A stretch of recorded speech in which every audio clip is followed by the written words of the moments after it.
Hello, everyone, and welcome to another edition of the SimNFL show. Real talk about fake sports. I am your host and commissioner. You can call me Pierce. Today we are covering all of the Week 15 action of the 2025 season of the Pro Sim over at SimSN. If you're unfamiliar, come check us out on the website or on Discord. We would love to have you. So as always, we're going to go over stats and summaries for all of our games from Week 15.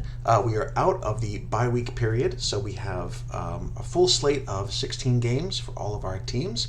Some exciting close games this week, some big upsets, so we will cover all of those, and then we will finish up with my selections for the players of the week. We'll do a quick injury update, then look at the NFL standings by conference, which has been our view into this playoff period. We'll go through the clinching scenarios by conference. We got a couple more teams that are guaranteed playoff spots, but a bunch that are still up for grabs.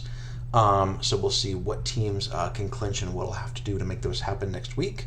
And then we'll go to the other side of things and look at the draft order for the top dozen or so teams and how those have shifted based on our most recent results. And then, of course, we'll wrap everything up with our Week 16 preview. We've got 3 weeks left of the regular season and a lot of great football left to be played. So, thanks for stopping by. Let's hop right in. The biggest news story of this week was the first loss of the Miami Dolphins coming at the hands of the Cleveland Browns by a score of 42 to 35. The Dolphins were in fine form early, scored on their very first drive, 62 yards in 6 plays right down the field, ending with a Corey Brockers 4-yard touchdown run.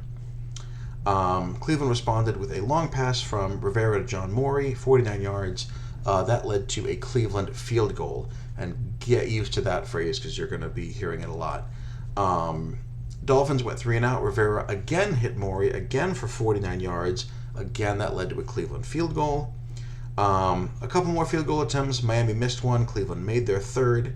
And then Hammonds finally put together a touchdown drive, another touchdown drive, He went 5 for 5 for 61 yards on a single drive, hit Greg Sellers for an 8-yard touchdown.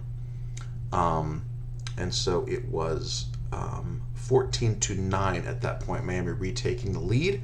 But they kicked off to Robert Davis, who grabbed it at the goal line and went 100 yards in the other direction for Brown's first kick return touchdown, retaking the lead 16 to 14. Then the teams traded a couple of field goals each in the first half, with Cleveland getting a 55-yarder right before halftime. So at that point, going into the locker room, they led 22 to 20 without an offensive point, with 5 field goals and a special teams touchdown.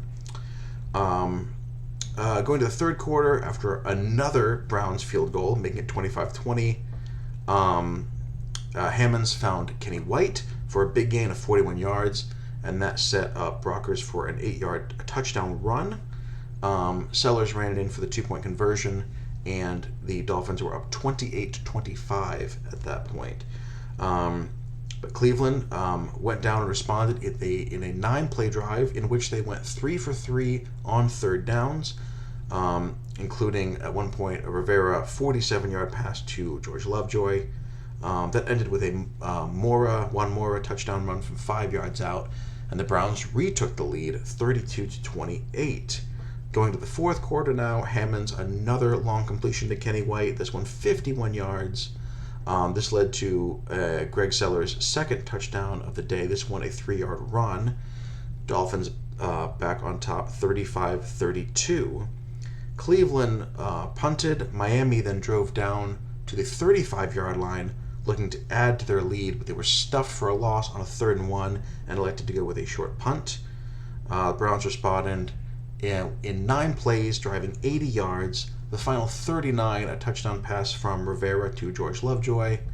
That gave the Browns another lead, 39-35, with under 6 minutes to go.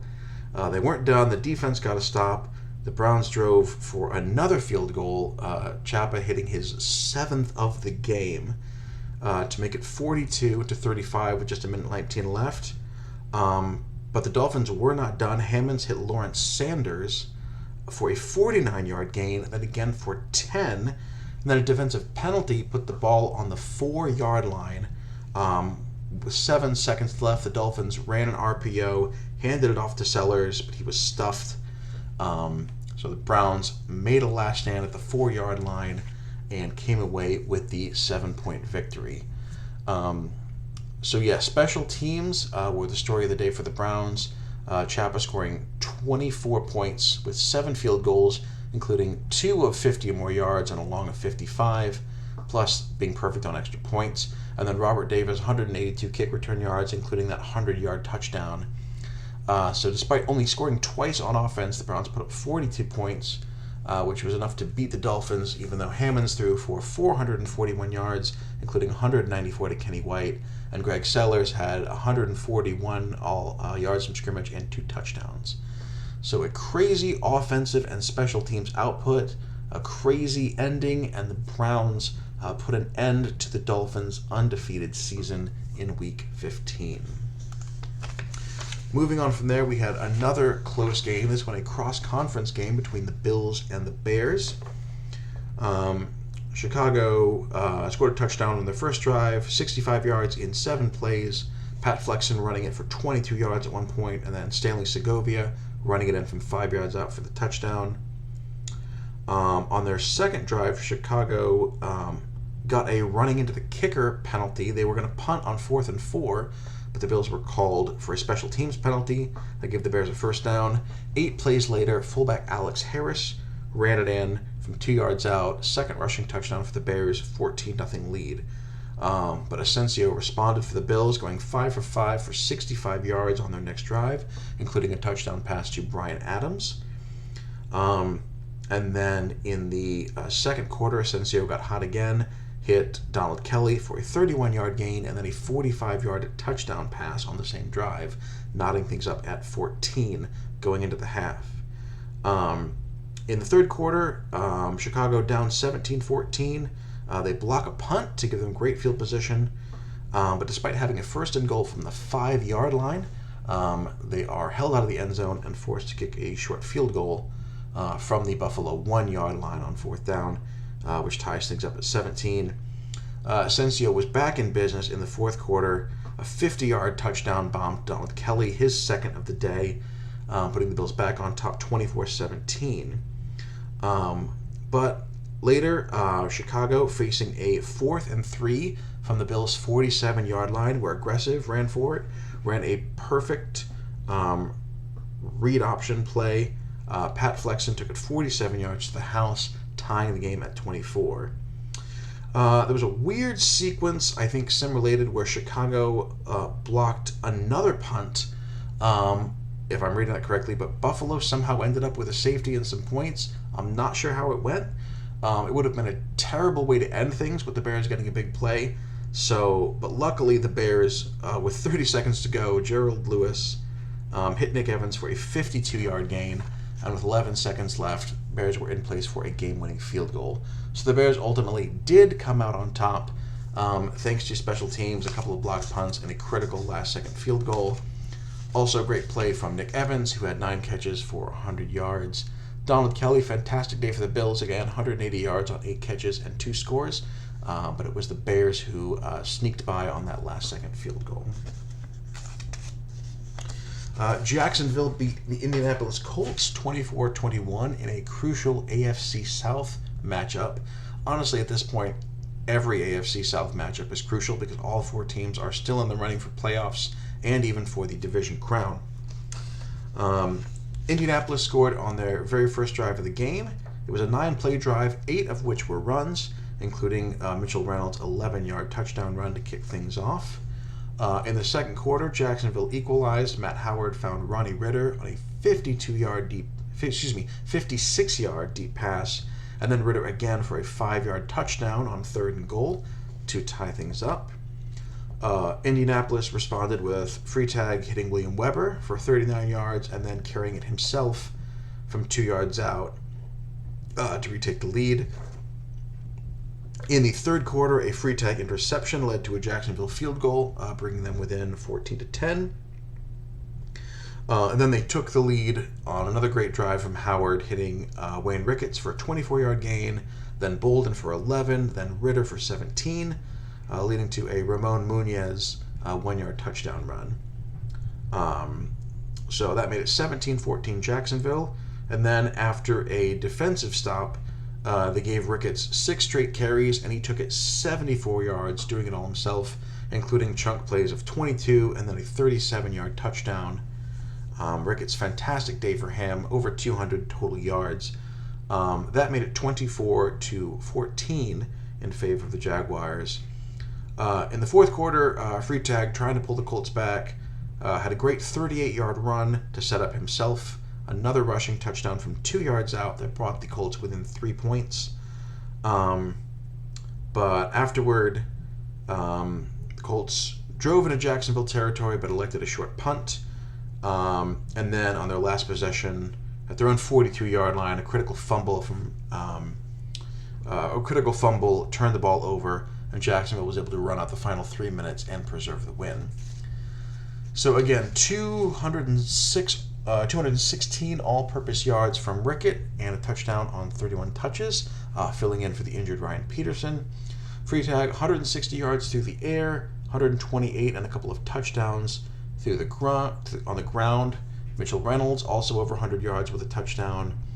But the Colts coming up short by 3 points to the Jaguars in this one. Vikings and Patriots had their own very close game that was also decided in the final seconds.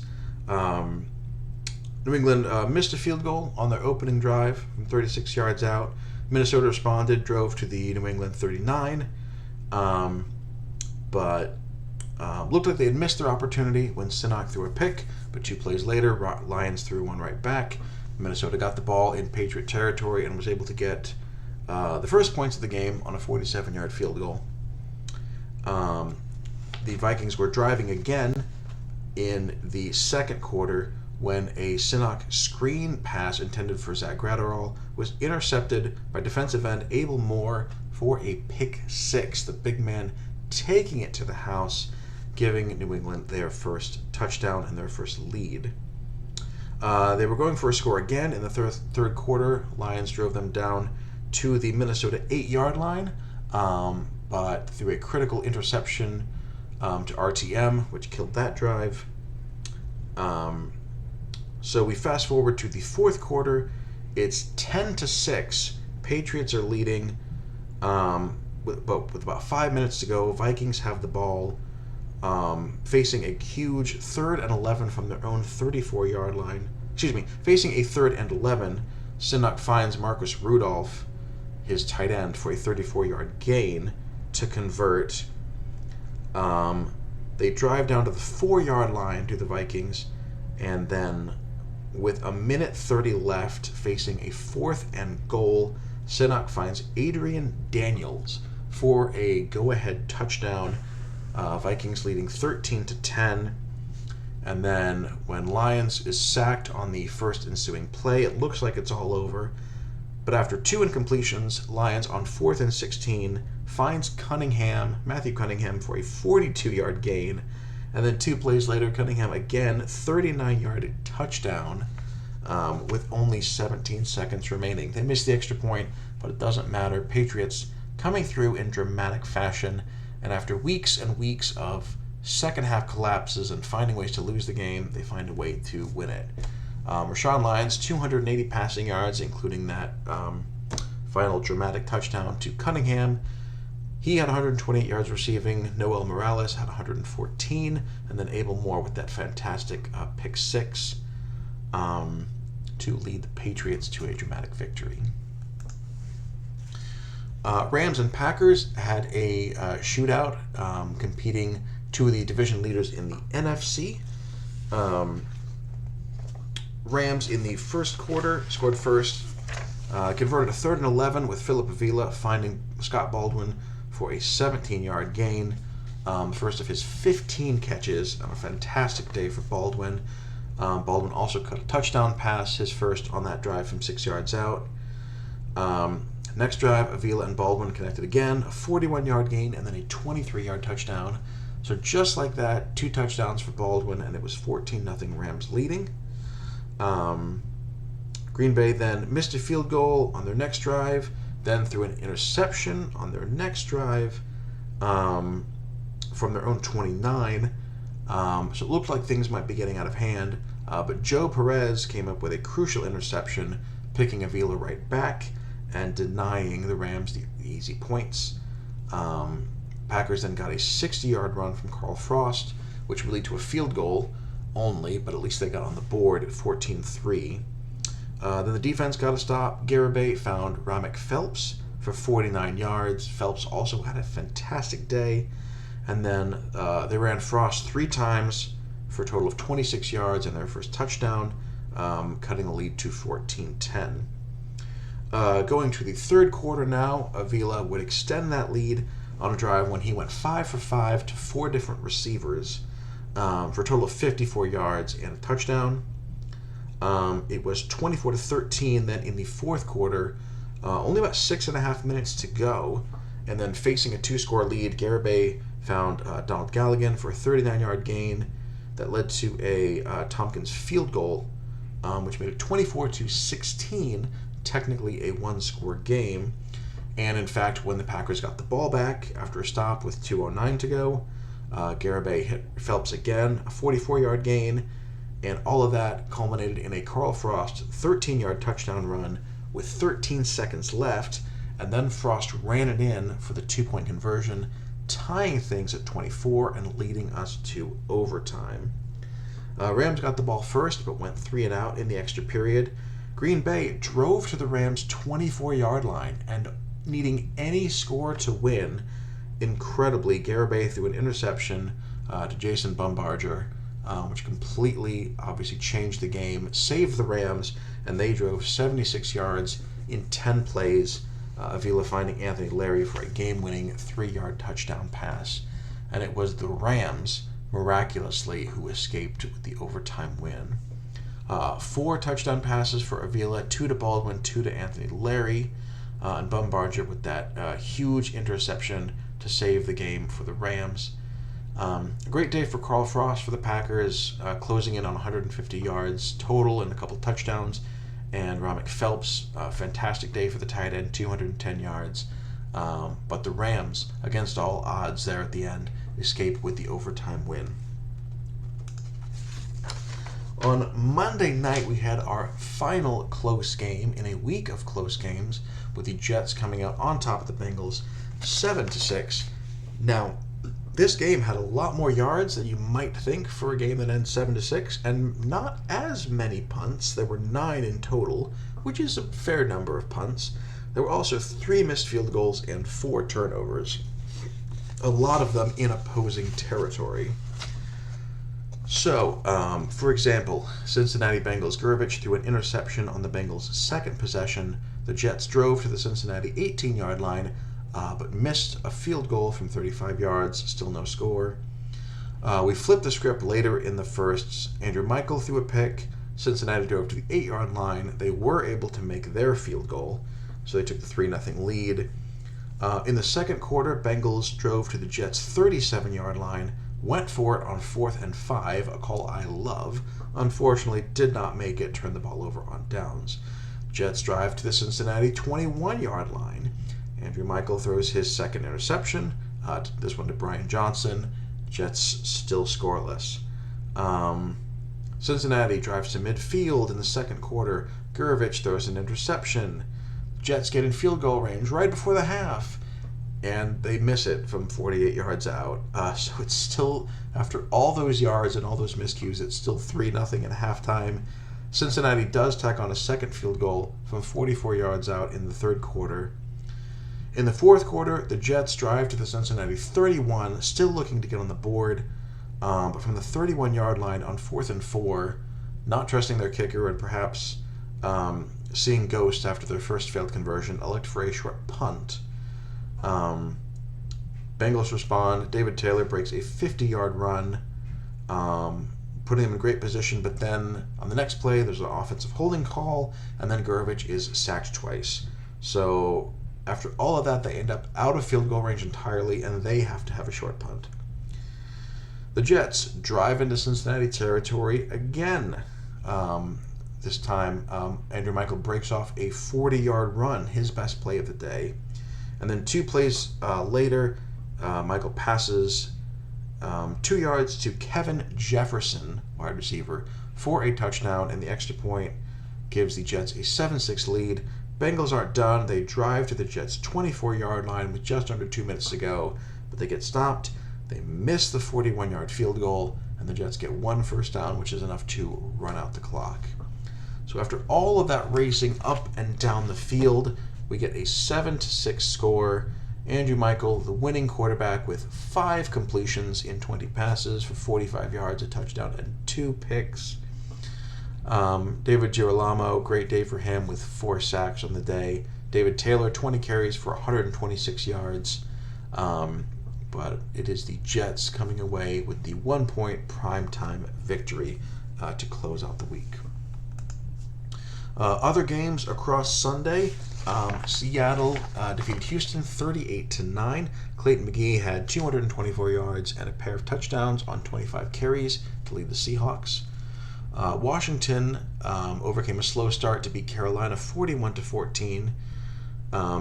Dakota Link was intercepted 4 times, 3 of those by Randy Espino to lead the defense.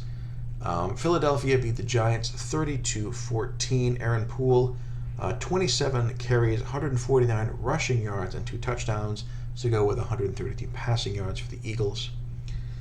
Detroit doing themselves a favor by beating the Saints. Detroit has a vested interest in seeing the Saints lose as they have their first-round pick. Final score was 35-7. Randall Hansen, 14 of 24, 171 passing yards, 3 touchdowns, and the defense sacked Landrum 7 times in the win. Atlanta, a big victory, 38-13, over the Buccaneers. Michael Fulmer, career day on only 15 carries, 211 rushing yards, 3 rushing touchdowns, another 66 yards, and 2 touchdowns on 4 receptions. So under 20 touches and still 270 plus yards and 5 touchdowns.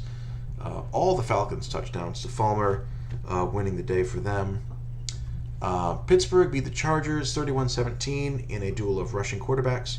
Robert Morris, 150 rushing yards and 2 touchdowns, plus 123 passing yards on the day. Denver defeated Tennessee by a score of 34-17.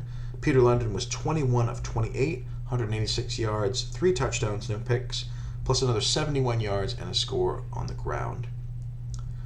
Kansas City played Theo Scribner at quarterback and was able to beat the Vegas Raiders 27-13. Scribner was 20 of 41 for 284 yards, a touchdown and a pick. But the big leader for the Chiefs was Chad Dolis with his 2 rushing touchdowns, leading them to victory. Dallas defeated Baltimore 26-14. Vladimir Dawson left after he was injured on the first play from scrimmage for the Cowboys, but Timothy Miller and Colby Peterson in reserve combined for 31 carries, 207 rushing yards, and 2 touchdowns to lead the Cowboys to the win.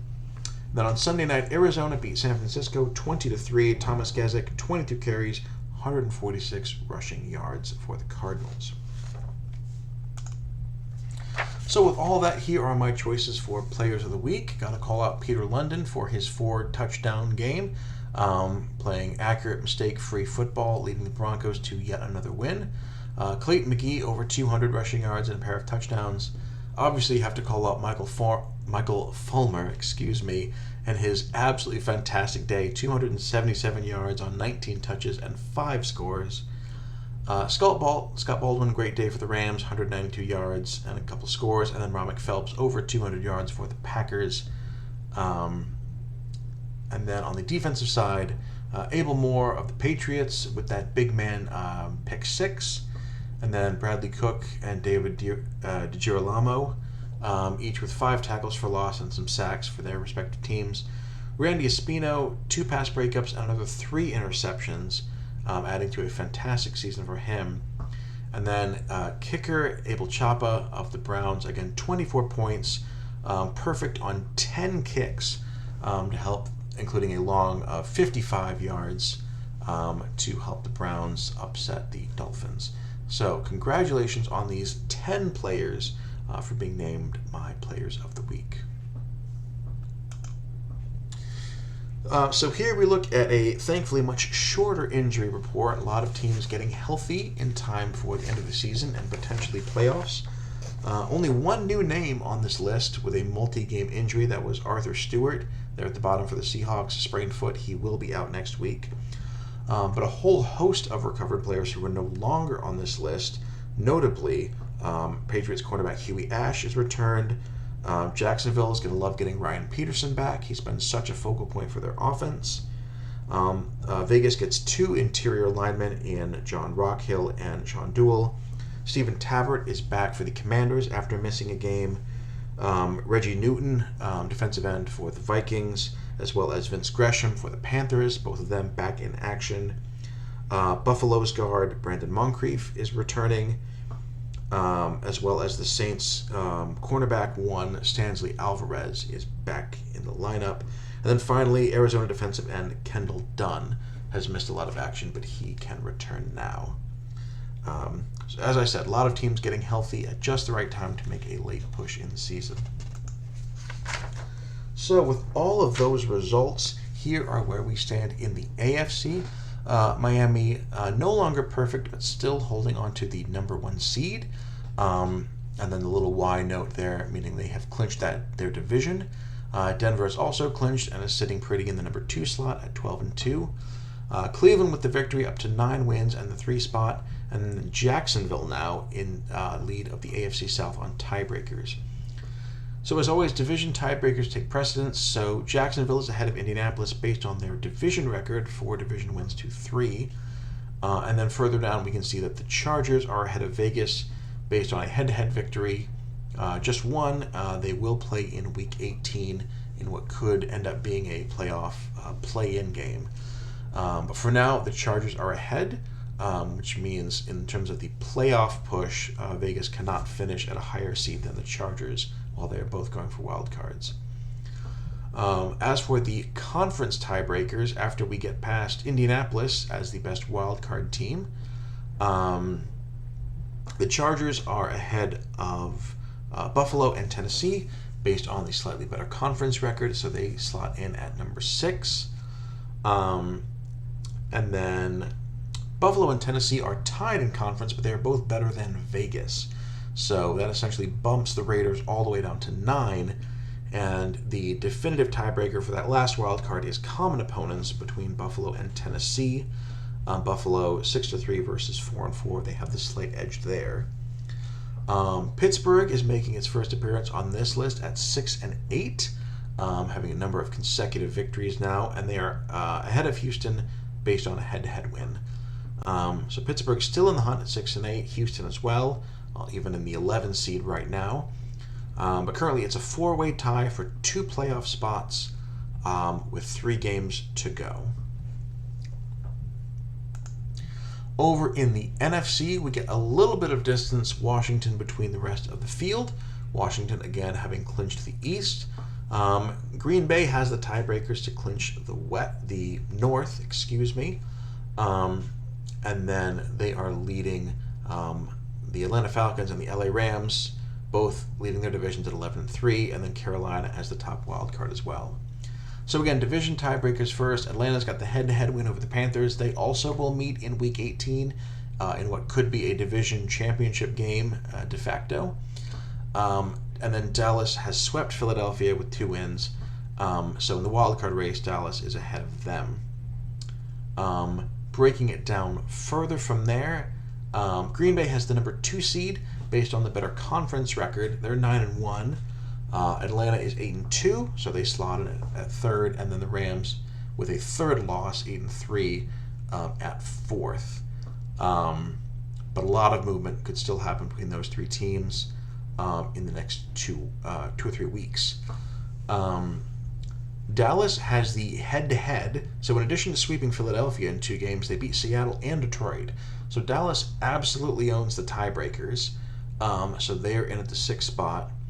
And then Seattle has the better conference record, an additional conference win, so they right now are in at 8-6. Philadelphia and Detroit on the outside looking in. Philadelphia slightly ahead based on their strength of victory.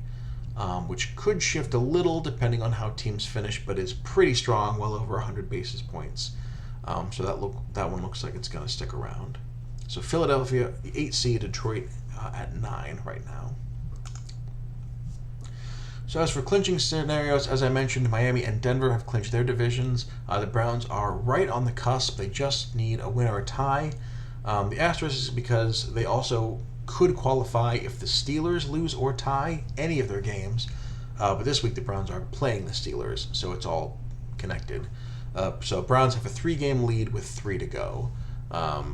So any win, any tie, or any Pittsburgh loss in the last 3 weeks gives the Browns their first AFC North title. That's it for their conference.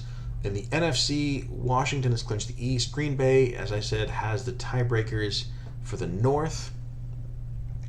The Rams have clinched a playoff spot. They have the head-to-head win over Dallas. And in a wild card scenario, the only reason the Rams would be playing for a wild card is if they don't win the division, and that's because Seattle won out, which means beating the Eagles. Rams being ahead of Dallas and ahead of the Eagles means I don't think they can finish out of the playoff run. But they can really simplify things with a win or a tie in any of their last 3 games, or a Seattle loss or a tie in any of the last 3 games. That will give the Rams the division. Atlanta, likewise, has clinched a playoff spot. In a similar situation, they have a head-to-head over Detroit, who is one of the teams who they're 3 games ahead of. And again, Seattle and Philadelphia are going to play each other, so they can't both win out. So that drops 2 teams out of contention, giving Atlanta one of those spots in the absolute worst-case scenario. Carolina doesn't have any of those tiebreakers, but they're 3 games up on the field, so a win or a tie will do it, or a Dallas loss or a tie, or a Lions loss or tie. Because again, either of those teams being out of the running, and then one of Seattle and Philadelphia knocking each other off, will get Carolina in. So Falcons and Panthers both obviously still want that division spot, but at the very least we can expect to see them in the postseason. On the other side of things, here is where the draft order sits. San Francisco is still at number 1, and Detroit with the Saints pick from number 2. Still solid there. Minnesota has moved up to number 3 as the only 3-11 team. And then we have some shifting around between the 4-win teams as they equalize on record and as we start to see the strength of schedule taking shape. And then currently there is a tie for the 9th pick. Arizona and Baltimore are both 5-9 and have the exact same strength of schedule. If the season would end today with this, strength of schedule is the only tiebreaker, so it would honestly just be a coin flip. It would be randomly decided between the 2 of them. I don't think that's how it's going to end, but you never know. But for right now, Arizona and Baltimore would be 9 and 10 determined randomly based on their being tied. Kansas City and then Cincinnati finishing off the top 12 selections. So, looking forward, again, we have 3 weeks left in the regular season, and we have a fantastic slate of games in Week 16. Starting things off, primetime Thursday night, Buffalo at Indianapolis. A huge conference matchup with 2 teams who are still very much alive in the race. Buffalo actually plays the Colts this week, and then the Titans next week. So the Bills have a huge say and very much still control their own destiny, being set up in a position where they can defeat 2 of their wildcard rivals. But they start things off at Indianapolis facing the Colts on Thursday night. Pittsburgh at Cleveland, AFC North matchup as we move into Sunday. Again, the Browns' golden opportunity to clinch their first division. And then Seattle is at the Giants as well in that noon slot. And then a trio of great games in the afternoon. Houston is at Tennessee. Again, every AFC South matchup is pretty much a crucial one from here on out for both teams. Atlanta will go to Vegas to play the Raiders, and then Jacksonville to LA to play the Rams. Again, 4 teams very much in the thick of their races there. Sunday night, we get our second Link versus Landrum duel of the season.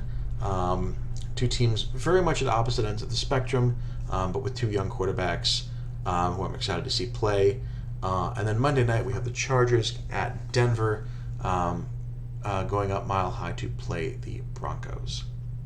So, again, fantastic slate of teams with a lot to play for. Very excited to see what all happens. But that is it for this edition of the SimNFL show. Thank you so much for watching. And as I say to all of our users in all of our sims, good luck and have fun.